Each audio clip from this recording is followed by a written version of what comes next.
Oi pessoal, sou Felipe Gucci e hoje vou explicar para vocês como fazer um projeto matriz. O projeto matriz é um projeto muito simples e fácil de fazer, mas que tem grande importância para que a gente consiga fazer uma concepção estrutural com qualidade. Resumidamente, esse projeto é um projeto arquitetônico com eixos de referência, que serão utilizados tanto na obra como nos demais projetos. Em alguns projetos de arquitetura, esses eixos já vêm locados, porém outros não. Então por isso que eu estou montando esse vídeo para explicar como fazer uma matriz adequada. Bom pessoal, para começar esse exemplo, eu montei aqui uma residência com 3 pavimentos mais uma cobertura, tá? Nesse caso, temos então o subsolo, o pavimento térreo, o pavimento superior e a cobertura.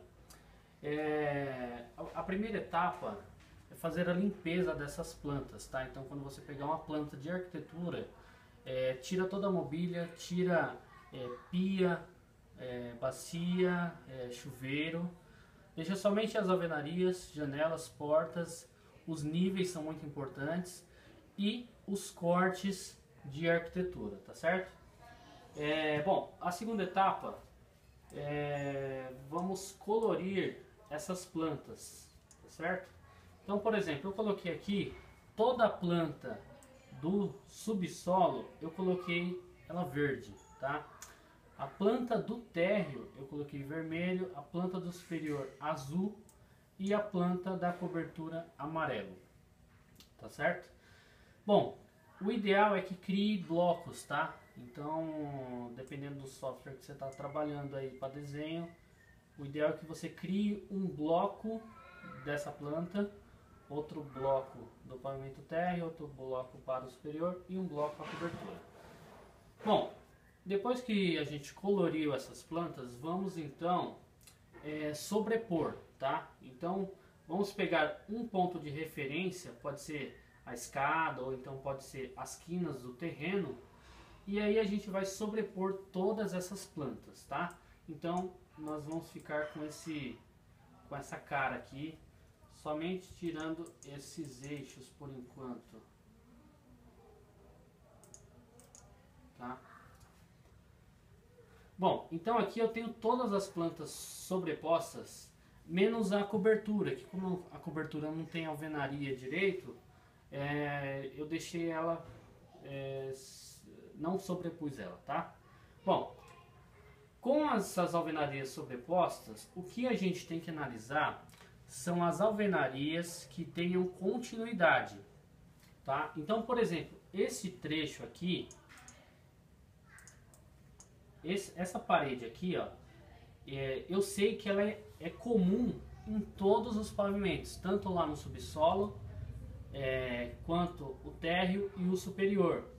Eu sei também que aqui nessa alvenaria, ó, eu tenho, se eu clicar, eu sei que a alvenaria do térreo está exatamente alinhada com a alvenaria do superior, tá certo?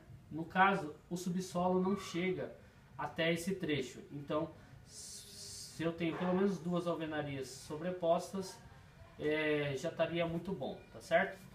Bom, eu sei também que aqui nesse ponto eu tenho também as alvenarias sobrepostas, tá? Se eu clicar aqui, ó, então eu vejo tanto o superior quanto o térreo, tá certo? Bom, o que eu quero dizer com isso? Nós temos que pegar todos os pontos que tenham essas alvenarias sobrepostas. Por exemplo, aqui não tem, certo? Mas aqui, ó, aqui eu tenho tanto o superior quanto o subsolo e eu tenho também o térreo, tá? Então o que a gente vai fazer? Verificando todas essas alvenarias que tenham continuidade, a gente vai começar a montar os nossos eixos, tá? Então, por exemplo, aonde tinha aquelas paredes que tenham continuidade, nós passamos uma linha de eixo exatamente no meio entre as alvenarias, tá certo? E aí a gente vai nomear esses eixos. Então, por exemplo, para esse exemplo aqui, os eixos verticais eu nomeei em forma de letras, tá? Então aqui, ó, tá as formas de letras. E para os eixos horizontais eu coloquei em forma de números, tá? E depois eu cotei todas esses eixos, tá certo? Porém, vocês podem visualizar aqui que ficou uma medida muito próxima uma da outra, né? Então, o ideal é que entre eixos fique com medidas de no mínimo 2,5 a 6 metros, tá? Porque senão fica muito embaraçado aqui, ó, o projeto, entendeu? Então esses eixos não seguem uma regra exata, tá? Mas o ideal é que eles fiquem entre 2,5 metros e 6, tá? 6 metros. Então, esses eixos que estão em excesso, o que a gente faz? Vamos escolher, por exemplo, ó, do eixo 1 ao 2 eu tenho 2,60, então eu mantenho, tá? Agora, do eixo 2 ao 3 eu tenho 2,58, porém o eixo 3 eu tenho 1,65. Então o que eu faço? Eu apago o eixo 3 e aumento aqui o eixo 2, tá certo? Só por exemplo aqui, o negócio está desligado, mas agora esse vão ficou com 4,24, tá certo? Bom, eu faço isso para tudo. Eu verifico também se tem algum eixo que está muito distante um do outro, tá? Então, por exemplo, se está acima de 6 metros, eu tento verificar em alguma alvenaria qual ponto, né, que eu poderia colocar. Então, por exemplo, se está faltando eixo, aí eu escolho, tá? Escolho uma alvenaria, não necessariamente ela vai estar alinhada com as outras, mas aí eu escolho para os eixos não ficarem tão distantes um do outro, tá certo? E depois não esquecendo de renomear esses eixos, tá? Então põe na ordem certinha, beleza? Bom, depois que fez esse passo, vamos então separar as plantas, tá?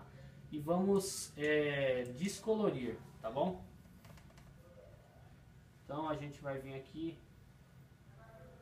nessas plantas, vamos descolorir elas, tá? Deixa numa cor, eu deixo numa cor cinza que eu sei que vai sair fraco, tá? E todas as plantas então terão esses eixos que a gente criou, tá certo? Então essa parte de desenho então está finalizada. Para finalizarmos a matriz, vamos imprimir essas plantas com o seguinte critério: vamos imprimir 2 cópias do primeiro pavimento que existir na planta. Então, por exemplo, nesse caso existia um subsolo, então vamos imprimir 2 do subsolo, uma do térreo, uma do superior e uma planta da cobertura. Se no caso o seu projeto não tiver subsolo, então devemos imprimir 2 cópias do térreo, uma do superior e uma da cobertura. Não esquecendo também de imprimir os cortes, tanto os cortes longitudinais e os cortes transversais com esses eixos que a gente criou, tá bom? Bom, então fica aqui a primeira dica, espero que vocês tenham gostado. A próxima semana eu vou explicar sobre concepção estrutural. E, bom, se inscrevam no meu canal, comentem esse vídeo que assim que possível vou responder. Faz assim se você gostou, faz assim se você não gostou. E espero você no próximo vídeo.